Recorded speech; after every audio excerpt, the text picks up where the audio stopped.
നമസ്കാരം. എല്ലാവരെയും ചെറിയൊരു വീഡിയോയിലേക്ക് സ്വാഗതം ചെയ്യുന്നു. കൊച്ചി പണ്ടത്തെ കൊച്ചിയല്ല എന്ന് പറയുന്ന പോലെ മൂന്നാർ പണ്ടത്തെ മൂന്നാറല്ല. ഇന്ന് മൂന്നാറിൻ്റെ മുഖച്ഛായ തന്നെ മാറിക്കൊണ്ടിരിക്കുന്നു. പണ്ടത്തെ പൊട്ടിപ്പൊളിഞ്ഞ കുണ്ടും കുഴിയും നിറഞ്ഞ റോഡുകൾക്ക് പകരം ഇന്ന് ലോക നിലവാരത്തിലുള്ള റോഡുകളാണ് മൂന്നാറിലുള്ളത്. കോതമംഗലം, നേര്യമംഗലം, അടിമാലി എന്നീ പ്രദേശങ്ങളെ തൊട്ട് കടന്നു വരുന്ന കൊച്ചി ധനുഷ്കോടി ദേശീയപാതയുടെ പണി പുരോഗമിക്കുന്നു. ഈ കാണുന്നത് തേനിയിൽ നിന്നും പൂപ്പാറ വഴി മൂന്നാറിലേക്കുള്ള ദേശീയപാതയാണ്. പശ്ചാത്തല സൗകര്യമൊക്കെ ഒരുങ്ങി വരുമ്പോഴേക്കും മൂന്നാർ തനി നാട്ടുമ്പുറമായി മാറും. കാലാവസ്ഥയൊക്കെ അമ്പേ മാറി. പണ്ടത്തെ തണുപ്പൊന്നും ഇന്നില്ല.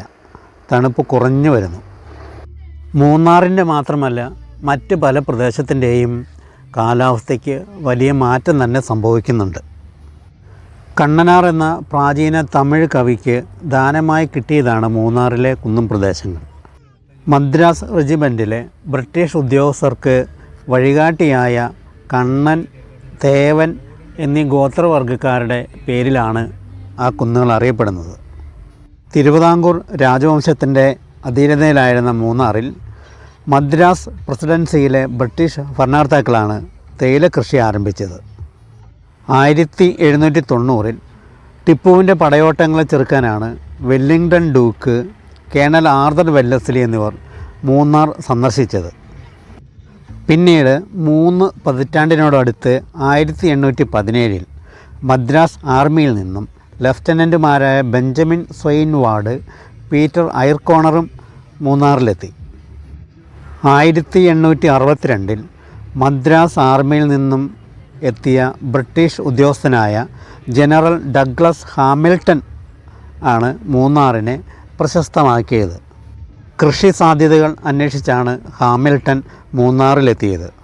എന്നാൽ പ്രകൃതിരമണീയമായ മൂന്നാറിൻ്റെ സൗന്ദര്യം കണ്ട് ഹാമിൽട്ടൺ വിസ്മയം പൂണ്ടു. അക്കാലത്ത് ബ്രിട്ടീഷ് ഉദ്യോഗസ്ഥനും തിരുവിതാംകൂർ ദിവാനുമായിരുന്ന ജോൺ ഡാനിയൽ മൺറോ മൂന്നാറിലെത്തിയതോടെ ആ പ്രദേശത്തിൻ്റെ വികസന സാധ്യതകൾ തെളിഞ്ഞു. അദ്ദേഹം പൂഞ്ഞാർ കൊട്ടാരത്തിലെത്തി രോഹിണി തിരുനാൾ കേരളവർമ്മ വലിയ രാജായെ കണ്ട് ഭൂമി പാട്ടത്തിനെടുത്തു.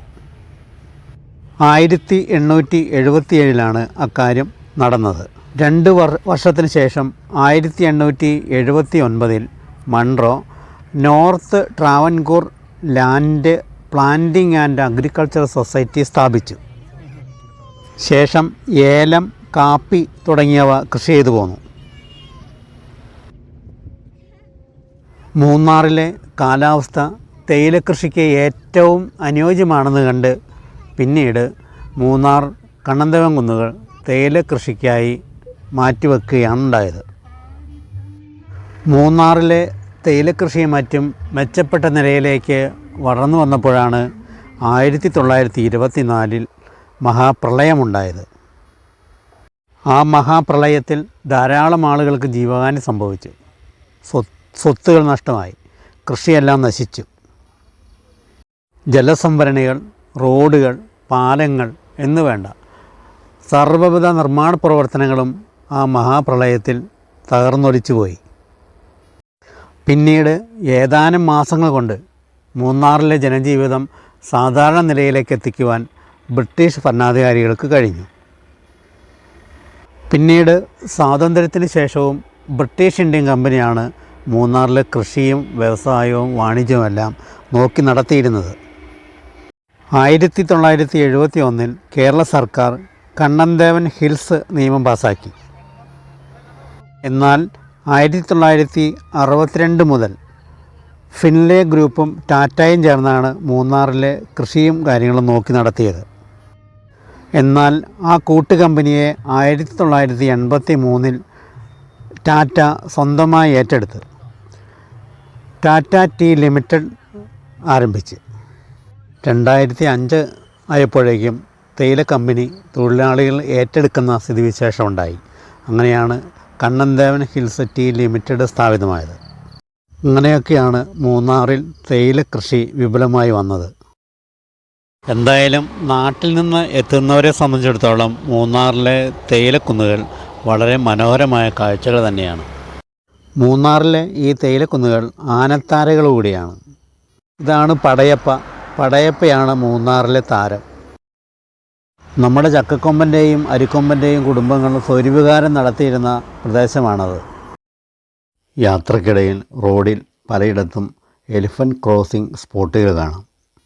നനച്ചിരിക്കാതെ ഈ സഖ്യൻ്റെ മക്കളിൽ ആരെങ്കിലും നമുക്ക് മുന്നിൽ വഴിമുടക്കികളായി വന്നു നിന്നേക്കാം. എന്തായാലും മൂന്നാർ യാത്ര മടുപ്പ് തോന്നാത്ത പല കാഴ്ചകളും അനുഭവങ്ങളും നമുക്ക് പകർന്നു തന്നേക്കാം. യാത്രക്കിടയിൽ നമ്മെ സ്വാഗതം ചെയ്യുവാൻ വേറെയും കൊച്ചു കൊച്ചു കൗതുകങ്ങൾ നമ്മളെ കാത്തു നിൽക്കുന്നുണ്ടാവും.